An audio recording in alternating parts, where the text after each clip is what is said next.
حضرت ابو سعید ابو الخیر رحمۃ اللہ علیہ کہتے ہیں میں غلام خرید کے لایا. جو غلام شرط کے ساتھ آتے تھے وہ سستے ملتے تھے، اور جن کو ہم بس خرید لاتے تھے اپنی مرضی سے وہ ذرا مہنگے ہوتے تھے. تو غلام نے کہا حضرت جی 3 شرطیں ہوں گی اگر آپ مجھے خرید لیں گے. میں نے کہا بولو. کہنے لگا پہلی شرط یہ ہے کہ میں سارا وقت آپ کی بات مانوں گا، پر اذان ہوگی تو پھر میں کسی کی بھی نہیں سنوں گا، پر میں جانوں میرا رب جانے. میں نے کہا قبول ہے. کہنے لگا دوسری شرط یہ ہے کہ دن کے وقت بات مانوں گا، رات کو نہیں مانوں گا.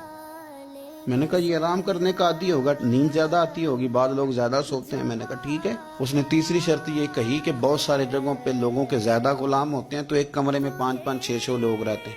میں کمرہ علیحدہ لوں گا اکیلا، ٹوٹا پھوٹا دے دیں، پرانا دے دیں، کسی حویلی کے پچھواڑے دے دیں، پر کمرہ میں الگ لوں گا. کہتے میں نے کہا یار یہ بھی قبول ہے. میں اسے گھر لے آیا. میرے دل میں تھوڑا تھوڑا کھٹکا تھا کہ یہ کہتا ہے میں وقت پر نماز کے لیے جاؤں گا، کہیں کام چوری نہ کرے، لیکن فرماتے ہیں یہ تو کام دوسروں سے زیادہ کرتا تھا اور توجہ سے کرتا تھا اور ذوق سے کرتا تھا. 2 دنوں کا کام 1 دن میں کر جاتا. فرماتے ہیں ایک رات کسی مجبوری کے لیے مجھے کوئی پیغام آ گیا، کہیں جانا تھا. میں اور میری اہلیہ اٹھے، حویلی کے پیچھے ایک پرانے کمرے میں وہ رہتا تھا. جب ہم اس کے قریب سے گزرے تو اس کے کمرے کی عجیب حالت دیکھی کہ زمین سے آسمان تک نور ہی نور. ہم نے جب کان لگا کے سنا تو وہ رو رہا تھا اور کہہ رہا تھا مالک میرے ذمہ نہ میرے آقا کے بھی حقوق ہیں، اس لیے میں سارا دن تیری عبادت نہیں کر سکتا، صرف رات کو کرتا ہوں.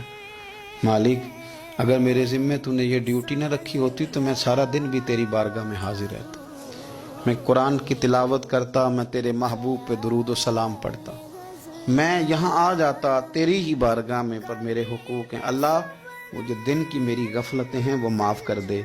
حضرت فرماتے ہیں بڑا ذوق بڑا شوق، ہم نے جہاں جانا تھا گئے نہیں، واپس آ گئے. رات ہم نے اس کو مداخلت کرنا اور تکلیف دینا مناسب نہ جانا. صبح کی نماز کے بعد میں نے طلب کیا